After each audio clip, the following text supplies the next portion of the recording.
शेख बहुत सारे क्वेश्चंस ये आते हैं कि और ये वो लोग हैं जो कि गुनाहों की लाइफ छोड़ के दीन में आए हैं, और वो ये होता है कि तो अभी हम जब नए नए दीन में आए थे तो क्या लज्जत थी, क्या वो अल्लाह के साथ सामने खड़े होने का मज़ा था। तहज्जुद में भी हम बग़ैर अलार्म के उठ जाया करते थे और एक लज्जत महसूस होती थी, अपनी नमाज़ों में खुशू था। लेकिन आफ्टर सम ईयर्स वो सब खुशू जाता रहा है और कम से कम होता जा रहा है। अब नमाज में कहाँ हम गलती कर रहे हैं कि नमाज में वो खुशू फील नहीं होता, वो इबादत में लज्जत फील नहीं होती। तो व्हाट इज़ गोइंग रॉन्ग, हम कहाँ जाएं, क्या करें उस लज्जत दोबारा पाने के लिए। देखें, इसमें जो है ना, जब आप आम जिक्र भी कर रहे होते हैं ना या नमाज़ पढ़ रहे होते हैं, उसमें उसको डैमेज कर रहा होता है शैतान। वो उसको उसके अंदर इंटरफेयर कर रहा होता है, और ख़ास तौर पे नमाज में इंटरफेयर करने के लिए ख़ास शैतान है।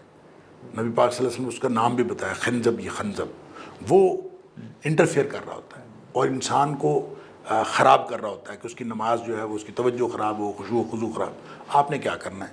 अब लोग इसका तरीका बताते हैं। कोई कहता है लफ्ज़ अल्लाह को ज़हन में रखें, कोई कहता है काबा, खाना काबा ज़हन में रखें।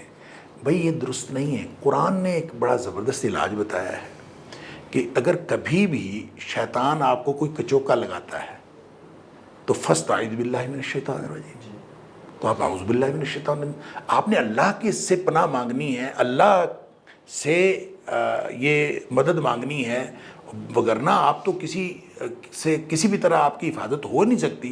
अल्लाह आपकी हिफाजत करे तो हो सकती है। लिहाजा ज़िक्र के दौरान भी जो ही आप समझते हैं कि आपकी तवज्जो बट रही है और आपकी जो है ना तवज्जो वो नहीं रही, तो आप फ़ौरन औज़ु बिल्लाहि मिनश शैतानिर रजीम पढ़ें।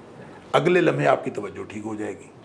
और इसी तरह नमाज के अंदर जो ही आप समझते हैं कि आपकी तवज्जो बढ़ रही है, आपकी लज्जत नहीं रही, आपका खुशू खुजू नहीं रहा, अल्लाह के साथ राब्ता नहीं रहा, औज़ु बिल्लाहि मिनश शैतानिर रजीम पढ़ें। और औज़ु बिल्लाहि मिनश शैतानिर रजीम पढ़ना नमाज के अंदर मना नहीं है। लोग समझते हैं शायद ये मना है, ये मना नहीं है। नमाज के दौरान जब शैतान आपके ऊपर हमलावर होता है, सोचें इधर उधर भटकती हैं, तो फ़ौरन औज़ु बिल्लाहि मिनश शैतानिर रजीम पढ़ें और दिल की तरफ 3 दफ़ा धुतकार दें, ऐसे।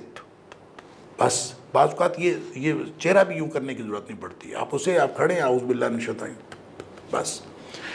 अल्हम्दुलिल्लाह रब्बिल आलमीन पढ़ा, आपकी सोच इधर उधर भटकी, आपने औज़ पढ़ा, फिर वापस आ गए, चल पड़े, फिर आपने समझते मालिक यौमिद्दीन पढ़ के आपकी सोच फिर भटकी, फिर औज़ पढ़े।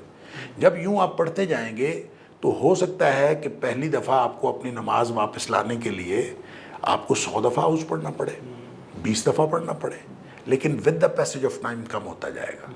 ये कम होता, क्योंकि शैतान को पता, ये आपने फायर किया ना, आपने औज़ पढ़ा, आपने फायर किया शैतान के खिलाफ। तो जब उसको पता चलेगा इधर से फायर आता है, तो जहाँ से फायर आता है फिर वो वहाँ नहीं आता ना।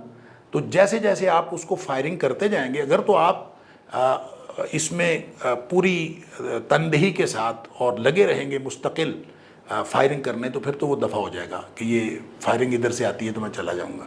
तो अगर आप वैसे कंफर्टेबल हो जाते हैं, यार कोई बात नहीं, नमाज तो चल रही है ना, तो फिर वो भी कंफर्टेबल हो जाता है, फिर आपको वो जाता नहीं है। लिहाजा शैतान को दफ़ा करना ज़रूरी है। ज़िक्र के दौरान भी उसकी इंटरफेरेंस, नमाज के दौरान भी उसकी इंटरफेरेंस, और उसका तरीका यही है कि आप अल्लाह के सामने अपने आप को पेश कर दें, औज़ु बिल्लाहि मिनश शैतानिर रजीम, या अल्लाह मैं नहीं बच सकता, तू मुझे इससे बचा, तो ये शैतान मुझे ख़राब कर रहा है, तो या अल्लाह तू मुझे इससे बचा। तो ये इस तरह ज़हन में सोच के आपने औज़ पढ़ना है, तो फिर इंशाअल्लाह अल्लाह ताला बचाता है। मसला तो सिर्फ अल्लाह के सुपुर्द अपने आप को करने का है। आपने अल्लाह के सुपुर्द करके ये कह दिया तो इंशाअल्लाह अल्लाह ताला बचा लेगा।